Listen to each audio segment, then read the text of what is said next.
Well, Dante was right, guys. You know, the NFT thing might be a little bit out of scope for when we're talking about TA and things like that, but the truth is they are directly related.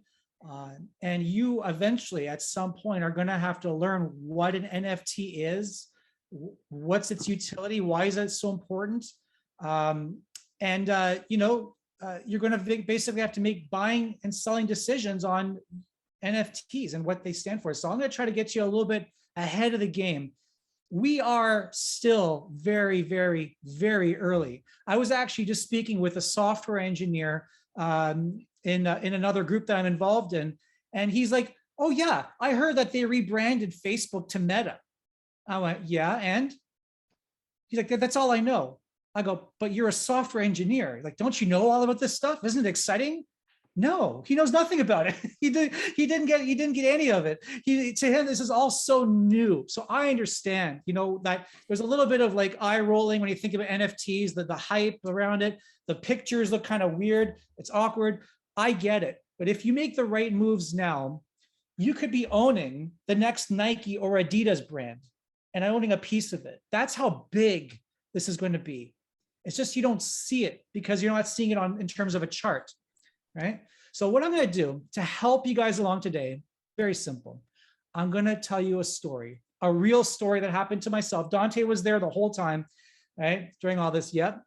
And it happened just a couple weeks ago. So it's kind of fresh. And it has to do with this goat. This is another one of the Goat Society projects that I was involved in. And this is the one of them that I purchased. So to get in on that one, a friend of mine gave me the little buzz in my ear and said, "Hey, Alex, there's this Goat Society project. You should check it out." It's early enough to get in. And he actually knew one of the people there that were running it, meaning that it was legit. One of the things that I want to illustrate when I tell you this story is maybe give you some little tidbits of lessons along the way, not just tell you a story. So the one very important thing about this particular project was that it was doxed. We actually knew who the people were when they announced the project. When you're looking for NFTs, that is a very, very important aspect of the project itself, is the who, okay? Not just any random picture. And we actually knew who, personally, who was running it. So there's actually someone that we could actually phone up one day and say, "What are you guys doing with your project?" So he suggested it, which is great. But guys, it gets a little more complicated than that. So Dante and I immediately took action getting whitelisted, right? What does that mean, getting whitelisted? That means that they reserve a spot for you to mint the NFT. That means that you have first dibs on getting that NFT before it goes public, all right? There is also the idea here of a mint pricing. It's generally the preferred pricing as well. You get a little bit less expensive than the public offering. And then you can watch the price of NFTs. Even if you miss that, you could buy it later and see if there's any fluctuation in price below or above the mint price. It was on a Friday night. I had to come back to my office here from home to do the mint because I use Chrome here.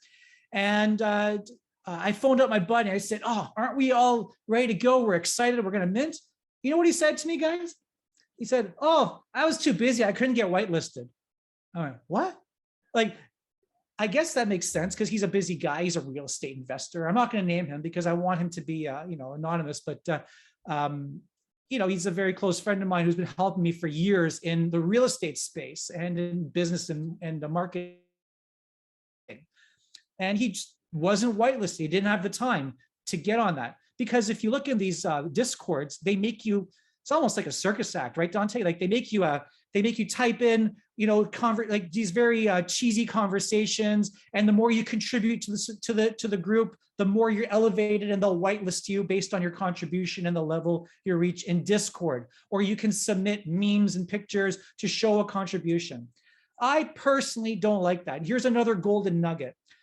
It's one way of weeding out people who may be semi-interested. But I believe what Alex Becker was saying is that a project should bring value right away. A project should already show you, even before the mint, its value and what it's worth. You should already know ahead of time. So I have a little bit of a sour face when it comes to all of this Discord contests and stuff. I know why they do it. I'm not faulting them for it, but really the best blue chip projects are the ones that show the best roadmap, right? And the best plans forward. But my friend said to me this, he said, hey, Alex, why don't I just send you some money and you just buy a whole bunch of these NFTs? Like, because in this particular mint, we were lucky because they let us mint up to 10 NFTs. That's very unheard of. Usually it's 1, 2, I've been up to 5 in another project, but 10 I've never seen. So I just happen to say, you know, that's a really strange situation because like you get these NFTs and they don't come, you don't see what they look like. They don't reveal them until later. So I was like, well, okay, I'll buy however many I can do, but I'm going to pick my top 2 when they're revealed and send you the rest. Because like I spent a week of my time with my wife yelling at me on that Discord, trying to get on that whitelist. I'm going to pick my top ones. Right. And I put that in writing before he sent the money. And I said, okay. And then he sends the money. The next thing I know, Dante and I are watching the countdown on the website, 60 seconds, 45 seconds. My MetaMask blows up with cash. I'm like, oh my God. All right. Quick calculation. We're doing this in seconds. I can buy 5 of them safely with gas fees and everything. Because remember, when you buy an NFT, there's gas fees involved. It's not just the price of the NFT, something you need to calculate when you're buying your NFTs. So we calculated that. I said, okay, 3, 2, 1, go. 5 NFTs purchased, nail biting for about 30 seconds and confirmed, got it. But you don't see what they look like, right? You just see like a placeholder, which is fine. So calm down afterwards, got it. There were a lot of people rushing in.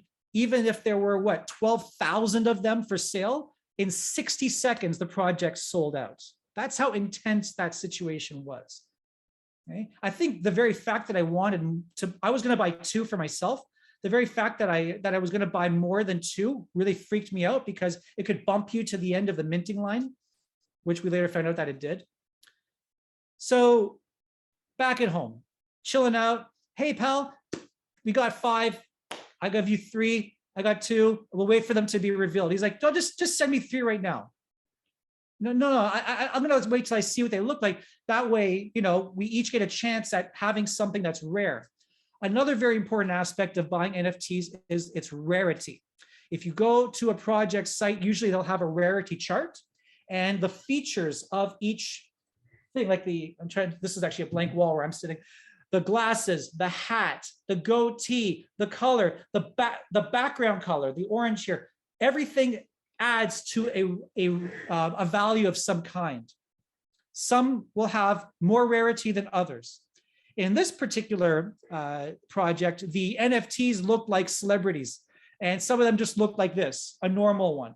The normal ones all kind of fit into the lower end, and then you've got, you know, Michael Jackson, Albert Einstein, the Pope, Madonna. You got like all these different goats that look like them, which create more rarity. Obviously, we want those. But in a pack of 5, well, out of 12,000, how many will be rare? How do you divide them up? This became a problem, but I was very glad that I addressed it beforehand and I nipped that in the butt. Okay. So I did stand by what I said because he was saying to me, no, send me 3 blanks. And I said, no, I'm going to pick the top 2. But then I thought, you know, guys, I know this investing can be very cutthroat and we want to make money and be successful. But at some point you have to digress and realize that your friendships and your relationships are far more important than getting that extra rare pack, one from a pack. There will always be another NFT project, guys. There will always be more. And I realized at the end, maybe I wasn't being the most fair either. So I came up with another plan.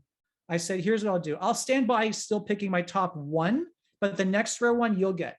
And then we'll go down the line like that and pick. And we don't know what we'll get. Maybe we'll get 5 nothings. Maybe we'll get 1 rare and 4 nothings. We'll see. Well, reveal came and it turned out in a very favorable way. We got 2 rares, which was excellent. I was so happy about that. 2 rares, approximately equal value, and then 3 like this, normal ones that were about the same value that were pushed down to like number 4,362, like that kind of thing.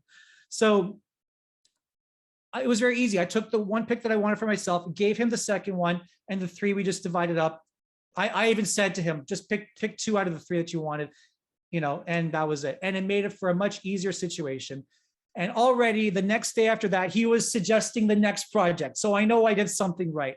I got the rare one. I got the right NFT that by luck, obviously, but I preserved a very, very valuable relationship. I didn't put that above. And I want you guys to take that away when you're looking at NFTs. It's very much like the trading card industry, okay? And the same typical rules would apply.